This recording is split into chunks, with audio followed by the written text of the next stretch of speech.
तुम अगर समय को बर्बाद करोगे तो एक दिन ऐसा आएगा कि समय तुम्हें बर्बाद करेगा और जीवन में पछतावे के अलावा कुछ नहीं मिलेगा। तो हर एक जो सेकंड है जीवन का वो अनमोल है, उसका सही उपयोग कीजिए। इसी नोट के साथ हम वीडियो स्टार्ट करते हैं बच्चों। आज के वीडियो में हम सीखने जा रहे हैं क्लास 12 मैथमेटिक्स चैप्टर नंबर 3 आव्यूह के विविध उदाहरण। विविध उदाहरण बहुत ज़्यादा इंपॉर्टेंट होते हैं और एग्जाम में बहुत प्रश्न एग्जाम आते हैं बड़े नंबर में, वो भी विविध उदाहरण से। तो विविध उदाहरण विविध प्रश्नावली को स्किप मत करना, छोड़ना मत, यहाँ से क्वेश्चन ज़्यादा आते हैं, सबसे ज़्यादा आते हैं। तो पहले प्रश्न में हम आ जाते हैं। पहला प्रश्न क्या बोलता है, यदि ए तथा बी समान कोटि के सममित आव्यूह हैं तो दर्शाइए कि ए बी सममित है। यद- यदि और केवल यदि ए तथा बी क्रम विनिमय है, अर्थात ए बी बराबर बी ए है तो। ठीक है, हल में आ जाते हैं। ठीक है, हल में आ जाओ। सबसे पहले क्या बोला, ए तथा बी समान कोटि के सममित अवयव हैं। हमें क्या दे रखा है, जो दिया है वो लिखेंगे यहाँ पर। दिया है, हमें दे रखा है बच्चों, दे रखा है कि ए तथा बी समान कोटि के सममित अवयव हैं।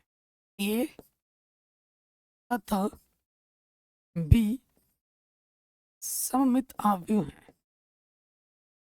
सममित अवयव। ठीक है, तो दर्शाना है कि ए बी भी सममित अवयव होगा। अगर ए तथा बी सममित अवयव है, इसका सीधा मतलब है कि अगर हम ए का परिवर्त अवयव यानी कि ये डैश निकालेंगे तो वो ए के बराबर होगा, और बी का अगर डैश निकालेंगे तो वो बी के बराबर होगा। जहाँ ज़रूरत पड़ेगी हम इसका इस्तेमाल करेंगे और फिर विश्वास करेंगे। ठीक है ना। तो दर्शाइए कि ए बी सममित है यदि और केवल यदि जब ए बी बी ए के बराबर हो। ठीक है, तो सबसे पहले हमें आ जाना है, हमें क्या दिखाना है कि ए बी सममित अवयव है, सिद्ध करना है।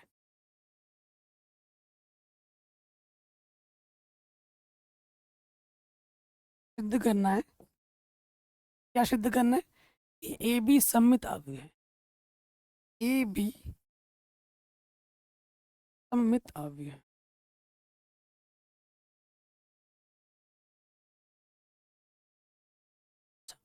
किसी भी अवयव को सममित या विषम सममित अवयव दिखाने के लिए क्या करना होता है प्यारे बच्चों में, उसका परिवर्त अवयव लेना होता है। उसका क्या लेना होता है बच्चों, परिवर्त अवयव लेना होता है। तो हमारे पास क्या दे रखा है, ए बी की बात हमें करनी है, तो इसका हमें क्या लेना होगा, परिवर्त अवयव। ये खुद में एक रिजल्ट है। ए बी का डैश क्या होता है, बी डैश ए डैश होता है।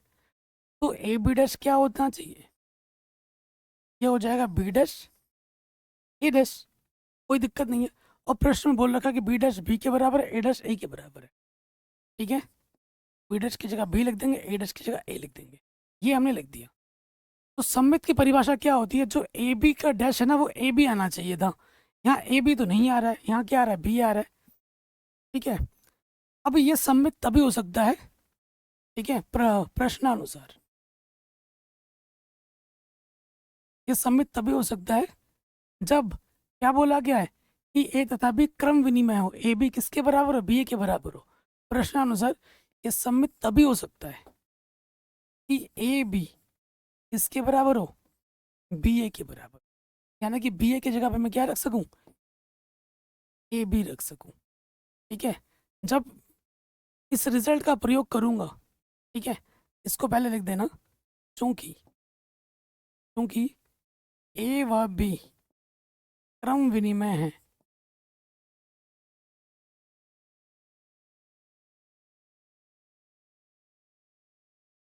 अर्थात फिर ये लिख देना, उसके बाद ये रिजल्ट लिखना, ए बी डैश बराबर आ रहा है बी ए डैश। तो अब यहाँ बी ए डैश की जगह पे क्या आ जाएगा, ए बी आ जाएगा। यानी A B dash, A B का डैश क्या है, ए बी आया है, अर्थात ए बी सममित अवयव है।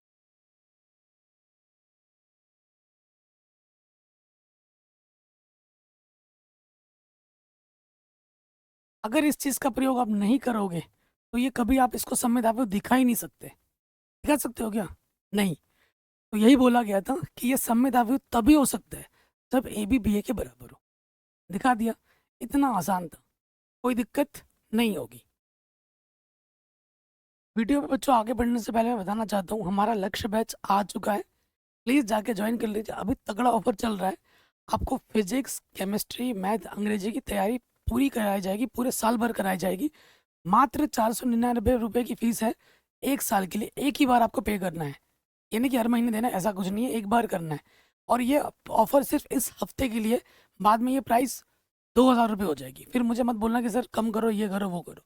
अभी नहीं कर पाओगे तो फिर बाद में आप पछताओगे। अभी एक हफ्ते का समय मैं आपको और दे रहा हूँ, ठीक है। सारी तैयारी कराई जाएगी, आपको क्लास नोट्स मिलेंगे, टॉपर नोट्स मिलेंगे, हैंड रिटन आपको। हर हफ्ते वीकली टेस्ट होगा, ऑब्जेक्टिव सब्जेक्टिव, उसके भी सोल्यूशन कराया जाएगा और उसका पीडीएफ भी आपको दिया जाएगा, ठीक है। रिकॉर्डेड क्लासेस मिलेंगी आपको, लाइव क्लासेस मिलेंगी डेली।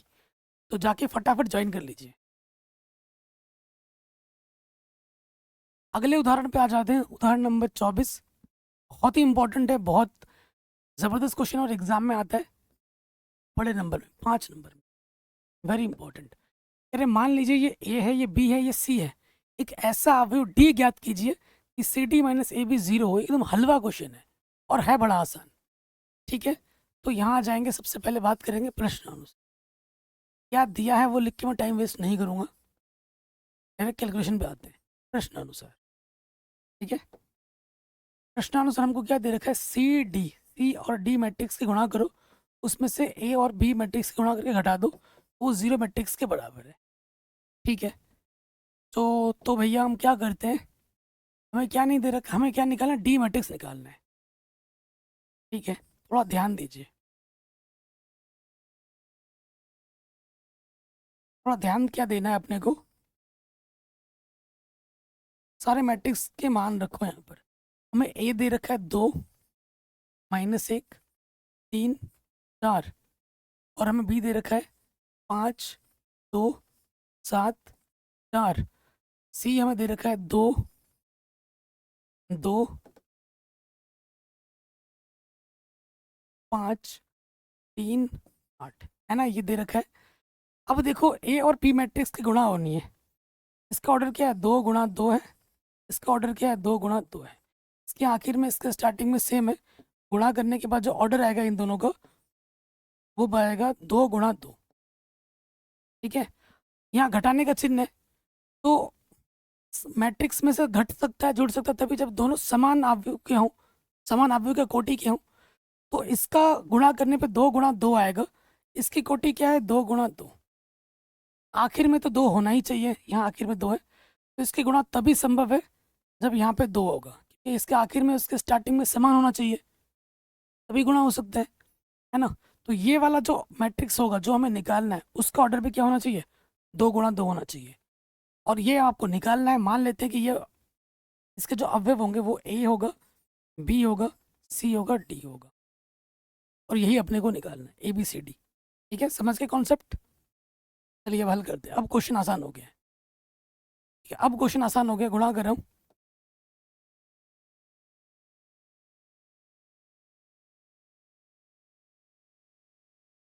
ठीक है। तो देखिए गुणा करते हैं, यहाँ से हो जाएगा 2a + 5c, फिर यहाँ पे आ जाएगा 2b + 5d, ठीक है। फिर आ जाओगे 3a 8c,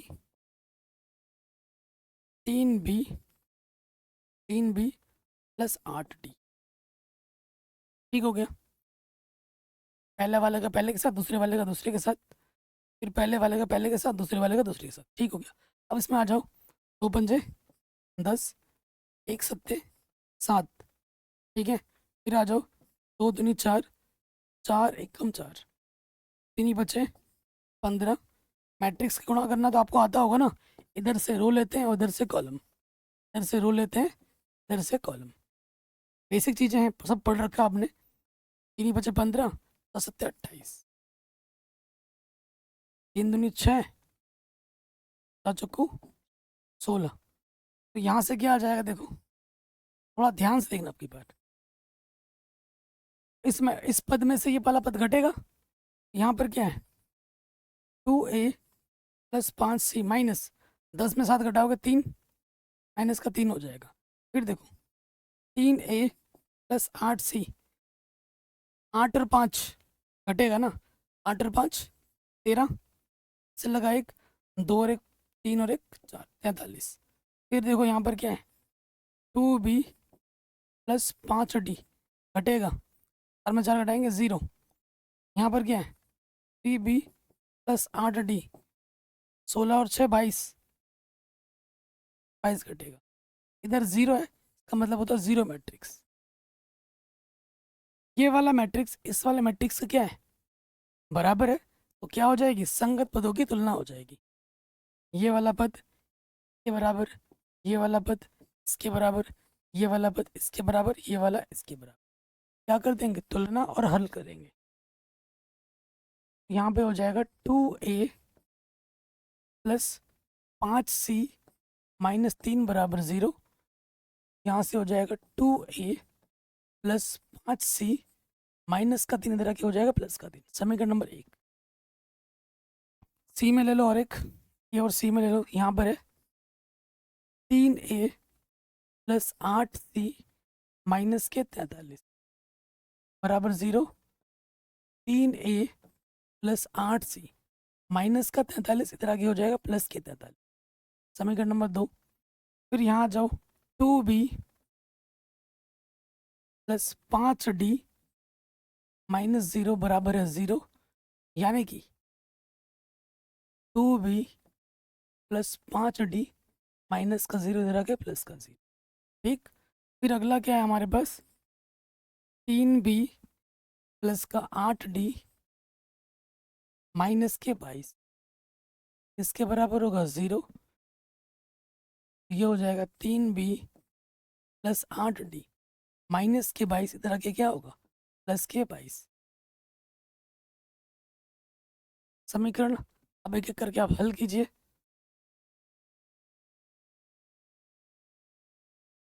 समीकरण 1 व 2 से विलोपन विधि से हल करो। ठीक, यहाँ पर 3 है, यहाँ पर 2 है, ऊपर वाले में 3 से नीचे वाले में 2 से गुणा करना पड़ेगा। 3 दूनी 6 है, 3 दूनी 6, 3 बचे 15c 3 तिया 9, 2 से गुणा करेगा तो 6 2 अट्ठे 16c और ये हो जाएगा 3 दूनी 6, 2 से गुणा करना है ना, 2 तिया 6 2 चौको 8। समान चिन्ह होने पे घटाते हैं, घटाने पे चिन्ह बदलता है। 15 में से 16 घटाएंगे माइनस का c बचेगा और 16 में से 9 घटाएंगे 5।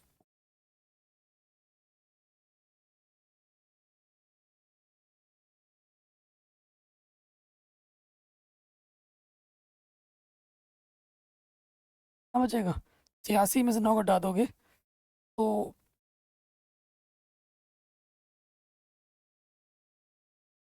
16 में से 9 घटाएंगे, क्या कर रहा हूँ 86 में से 9 घटाना है। ठीक है, 16 में से 9 घटाएंगे बचेगा 7 और 7। ठीक है, माइनस के 77 बचेगा। कैलकुलेशन देख लेना, माइनस से माइनस कटा, सी का मान आ गया 77। सी का मान क्या आ गया 77। सी का मान किसी भी एक समीकरण में रख दो, क्योंकि 2a प्लस 5c बराबर 3 है। 2a सी का मान कितना 77 बराबर 3, असत्य 35 से लगा 3, असत्य 35 और 3 38। ठीक है, 2a बराबर माइनस का बचेगा 2 8 3, काटोगे 2 एक कम 2, 2 नंबर 18, 2 एक कम 2, ए का मान आ जाएगा माइनस के 191। आशा करता हूँ कि हम कैलकुलेशन सही कर रहे हैं, है ना। कैलकुलेशन अगर मिस्टेक होगी तो आंसर गलत हो जाएगा। कॉन्सेप्ट तो समझ ही गए होंगे, कैलकुलेशन एक बार देख लेना। ठीक है, तो हमें ए बी सी डी का मान रखना, ए और बी, ए और सी तो मिल गए हैं। अब आ जाओ अगले समीकरण में, तो मिटाते हैं। कैलकुलेशन है थोड़ा बहुत और कुछ नहीं है, क्वेश्चन तो आसान है। अब आ जाओ समीकरण नंबर 3 व 4 से, ये आसान है।